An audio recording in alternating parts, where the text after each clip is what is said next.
سامعین، سرمائی تعطیلات کے ایک لمبے وقفے کے بعد اب اسکولی ادارے 2-1 دنوں میں دوبارہ کھلیں گے۔ اس بیچ ننھے منھے بچوں میں کافی جوش و خروش پایا جا رہا ہے۔ اسکول جانے کے ساتھ ساتھ کامیابی پانے کے لیے پڑھائی ایک ضابطے کے تحت کی جانی چاہیے۔ اس کے لیے باضابطہ طور پر ایک ٹائم ٹیبل کے مطابق آگے بڑھنا چاہیے۔ اس حوالے سے سنتے ہیں فیصل رشید کی یہ بات چیت۔ کامیابی کا راز یہ ہے کہ آپ اپنا تعلیمی سال شروع ہوتے ہی فضول مصروفیات کو ایک دم چھوڑ کر اپنے کلاس یا مضمون کا سلیبس لے کر ایک منصوبہ بند طریقے سے پڑھنا اور نوٹس بنانا شروع کیجیے۔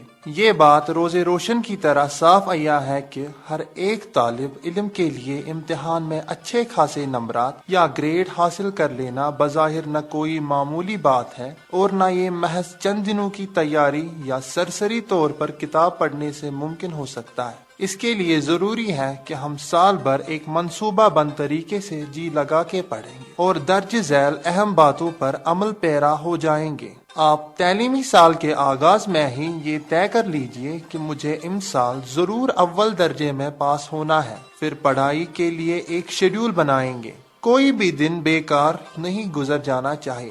ہمیشہ کوشش یہ رہنی چاہیے کہ سال بھر کا پورا کورس آپ پڑھ ڈالیں۔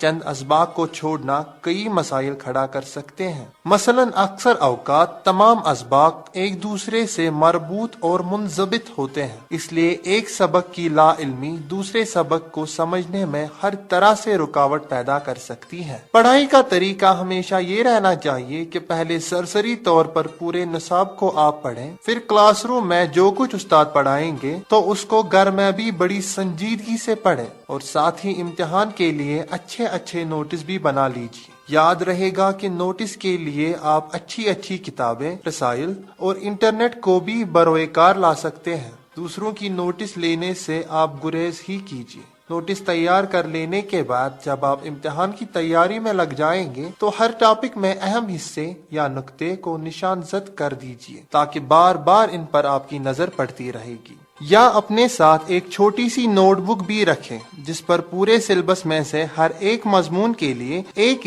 یا آدھا صفحہ مختص رکھیے۔ ہر عنوان کے نیچے موضوع سے متعلق صرف اہم نکات، مقولے، فارمولے، تاریخیں اور دیگر ڈیٹا لکھیے۔ اس نوٹ بک کو اپنے ساتھ رکھ کر بار بار اسے دیکھا جا سکتا ہے یا امتحان سے قبل بھی اس پر ایک طائرانہ نظر ڈالی جا سکتی ہے۔ آپ کے لیے بہت ہی ضروری ہے اور ٹیکسٹ بک ادب میں ہر کسی کلاس کی درسی کتاب، ساتھ ہی حوالہ جاتی یا امدادی کتابوں کے مطالعے سے آپ کی علمیت میں اور زیادہ اضافہ اور امتحانی نوٹس بنانے میں آپ کو ضرور آسانی ہو سکتی ہے۔ آپ نے جو کچھ بھی پڑھا یا کلاس ٹیچرز سے سیکھا، اس کو رسمی یا غیر رسمی طور پر دوسروں کے ساتھ، خاص کر اپنے ہم جماعتوں کے ساتھ شیئر کیجیے۔ اس سے آپ کی علمیت میں اضافہ کرنے کا اعتماد بھی بڑھ جاتا ہے۔ پچھلے امتحانی پرچوں کو ضرور لائیے اور گھر میں بیٹھ کر مشق کے لیے انہیں حل بھی کیجیے، اور ان پرچوں کو آپ بطور ماڈل بھی اپنے پاس رکھ سکتے ہیں یا بروئے کار لا سکتے ہیں۔ امتحان میں کامیابی کے لیے ذہانت تو صحیح مگر اچھے خاصے طریقوں اور تراکیب کا استعمال بھی اچھی کارکردگی کا باعث بن سکتا ہے۔ اسی لیے اپنے کام کا زیادہ سے زیادہ اعادہ کرتے رہیں اور زیادہ سے زیادہ تاریخوں،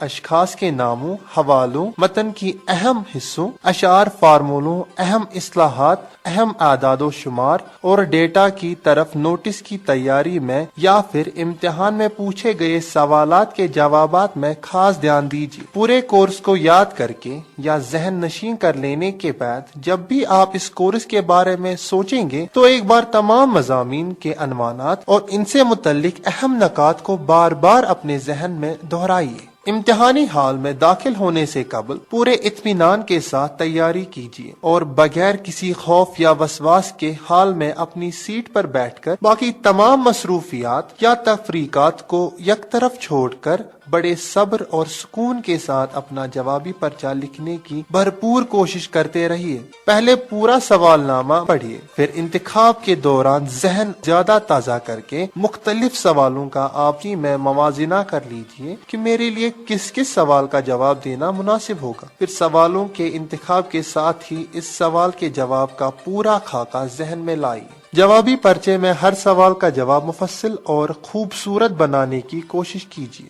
جہاں ضرورت ہو تو وہاں پیراگراف اور موضوع اوقات کا استعمال بھی کر لیجیے۔ بعض امور نمبر وار درج کیجیے۔ شماریات، ڈائیگرام، گراف، ٹیبل، حوالہ، تصویروں کی جہاں ضرورت ہو تو انہیں بنا لیجیے۔ اس لیے اسکیل، پینسل و دیگر سامان بھی امتحانی حال میں اپنے ساتھ رکھ لیجیے۔ یہ سبھی چیزیں معلومات کی پختگی اور اظہار پر قدرت ظاہر کرتی ہے۔ امتحان میں در حقیقت انہی اوصاف کی آزمائش مقصود ہوتی ہے۔ ہمیشہ جوابی پرچہ صاف ستھرا لکھنے کی کوشش کیجیے۔ بار بار کاٹ چھانٹ کرنے سے پرہیز کیجیے۔ منصوبہ بند طریقے سے ہر سوال کے لیے اپنا مناسب وقت پہلے ہی مقرر کر لیجیے اور کل وقت میں سے 15 تا 20 منٹ بچا کر رکھیے تاکہ آپ آخر میں پورے پرچے کا اعادہ کرنے کے ساتھ ساتھ امتحانی رول نمبر و دیگر ضروریات بھی چیک کر پا سکے۔ آسان سوالات پہلے ہی حل کر لیجیے اور چونکہ ان کو حل کرنے میں وقت کم لگ جاتا ہے اس لیے ان کا بچا ہوا وقت دوسرے مشکل سوالات پر بھی صرف ہو سکتا ہے۔ لکھنے کے لیے آپ کے پاس ایک اچھا سا قلم بھی ہونا ضروری ہے۔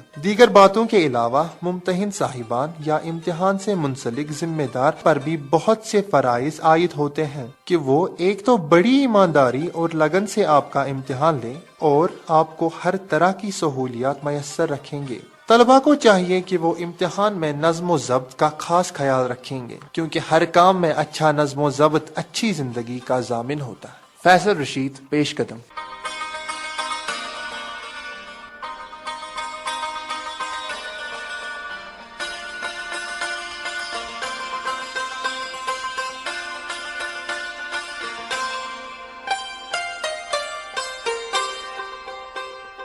اور اب پروگرام کو آگے بڑھاتے ہیں ایک غزل سے۔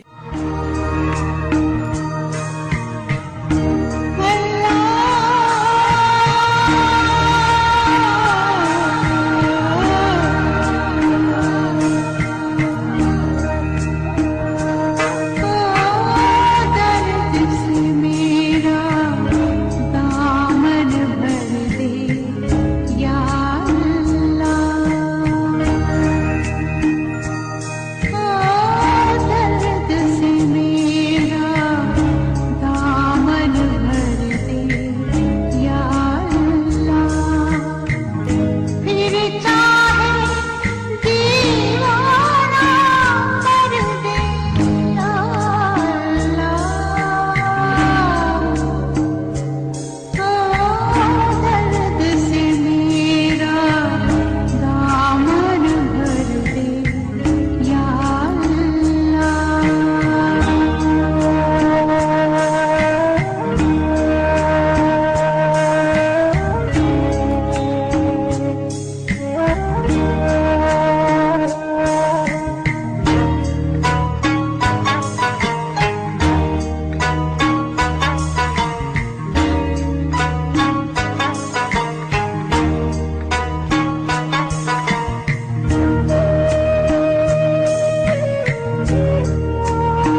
سامعین، کھیلوں اور ورزش کے دوران کھلاڑیوں کو اکثر انجریز کا سامنا کرنا پڑتا ہے اور ایک باقاعدہ احتیاط کی ضرورت پڑتی ہے۔ ورزش اور کھیلوں کے دوران احتیاط پر سنتے ہیں فیاض نجار کی یہ بات چیت۔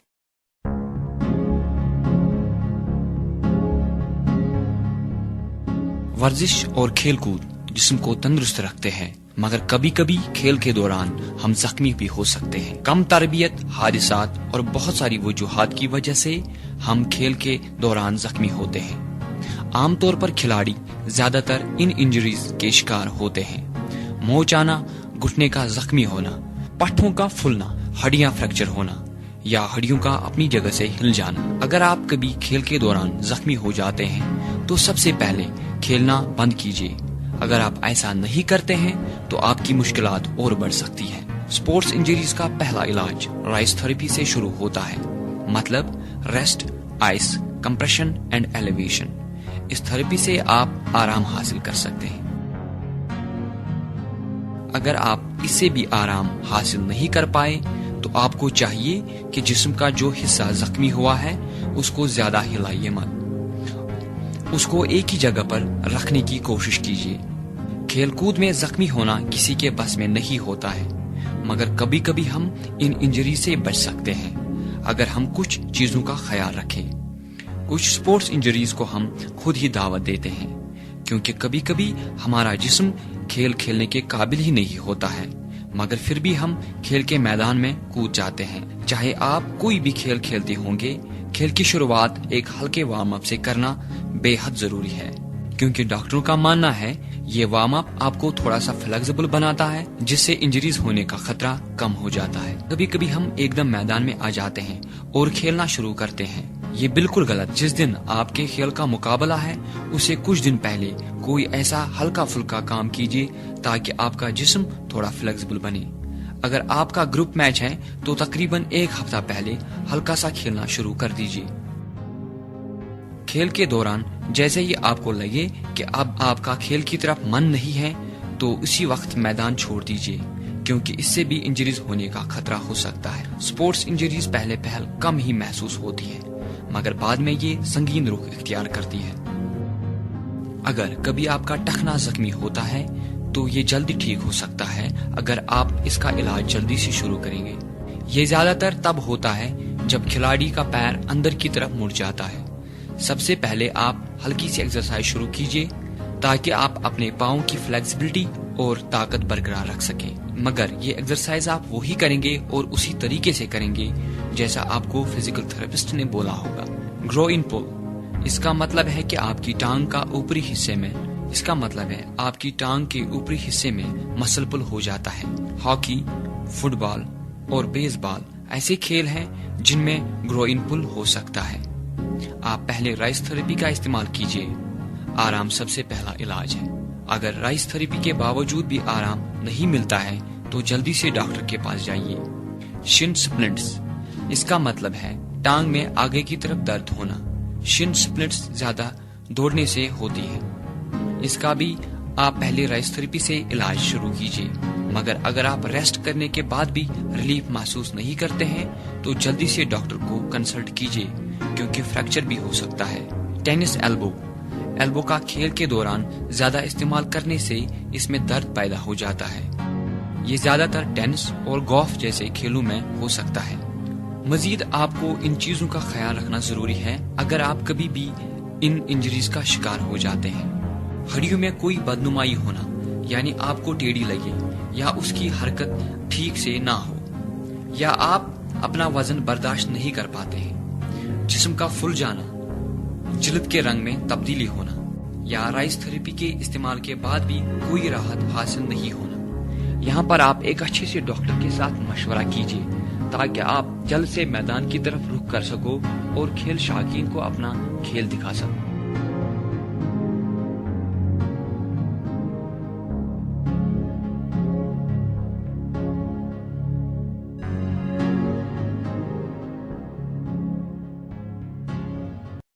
ٹیلی ویژن کی تاریخ بڑی دلچسپ ہے، تو کیوں نہ آج اپنے سامعین کو بھی سنوائیں۔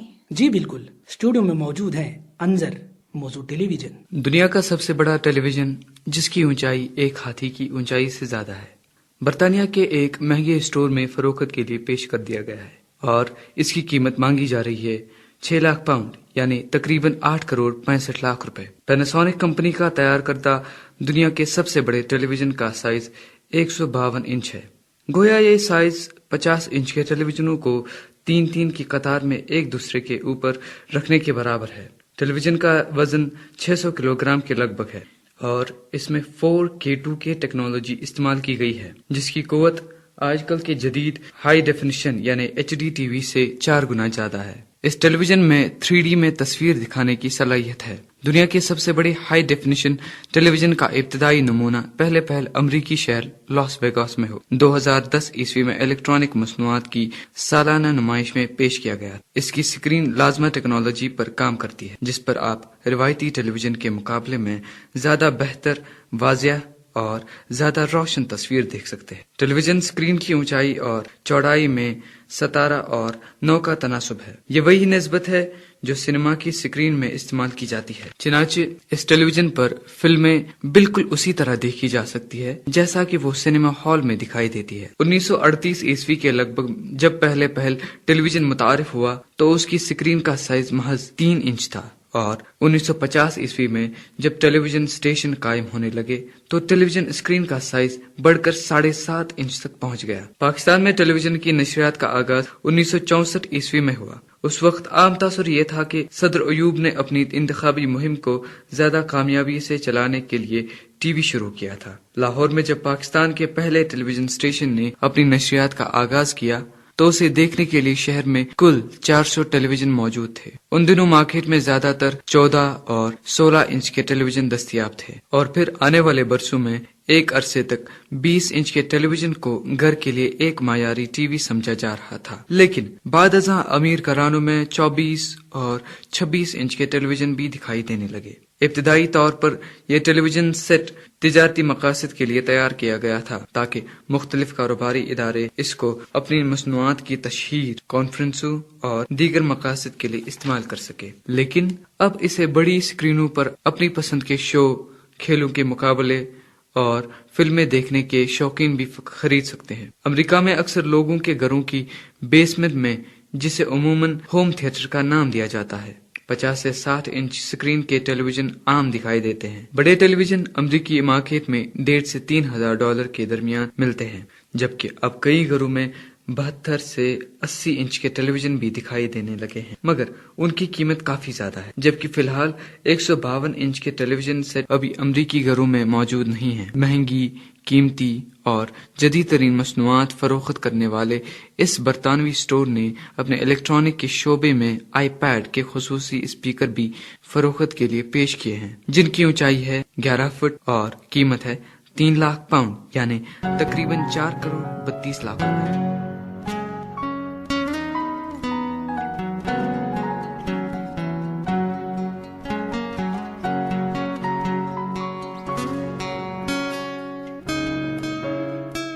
اور اب پیش ہے اقوال زریں، پیش کر رہے ہیں معین اقبال۔ خواہشات سے بچو، وہ تمہیں کسی بھی جگہ ذلیل کروا سکتی ہے۔ جب خلقت کے پاس جاؤ تو اپنی زبان کی حفاظت کرو۔ ہم دولت سے کتابیں خرید سکتے ہیں، علم نہیں۔ اگر تم سخت محنت کے عادی ہو تو مفلسی تمہارے نزدیک آ نہیں سکتی۔ بہت سے نقصانات انسان کو اس وجہ سے ہوتے ہیں کہ وہ کسی سے مشورہ نہیں لیتا۔ اپنے سے اچھے کو تلاش کرو، اپنے جیسے کے ساتھ تو عمر ضائع ہے۔ لوگوں کی ضرورتوں کا تم سے وابستہ ہونا تم پر اللہ کی عنایت ہے۔ گناہ کسی نہ کسی صورت میں دل کو پریشان رکھتا ہے۔ استاد کی مار باپ کے پیار سے اچھی ہے۔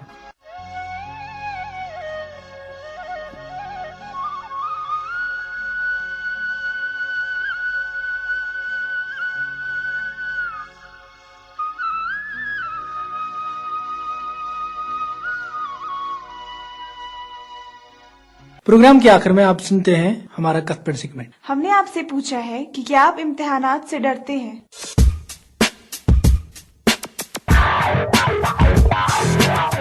اوور آل مجھے ایگزام سے تب ڈر لگتا ہے جب میری پریپریشن اتنی اچھی نہیں ہوتی ہے، لیکن جب پریپریشن اچھی ہوگی تب بھی ڈر لگتا ہے. نروسنس تو ہوتی ہی ہے نا ایگزام میں ہر اسٹوڈنٹ کو.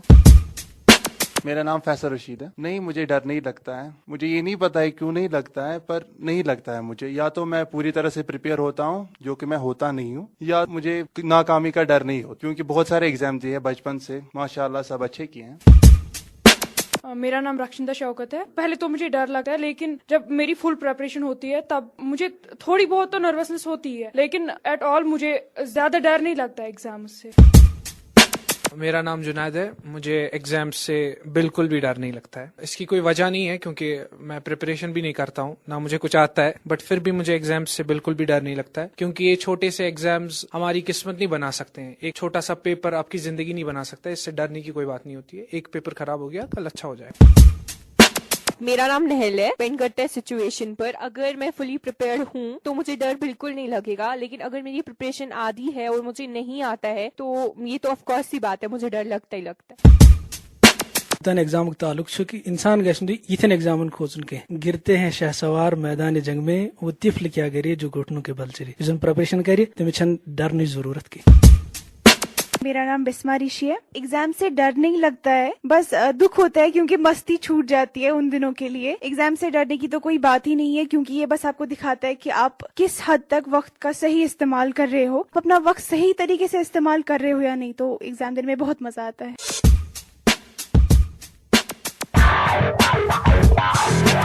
اس کے ساتھ ہی پیش قدم کا ہمارا آج کا شمارہ ختم ہوا. بسما ریشی، بشارت اور پروگرام کی پوری ٹیم کو دیجیے اجازت. خدا حافظ.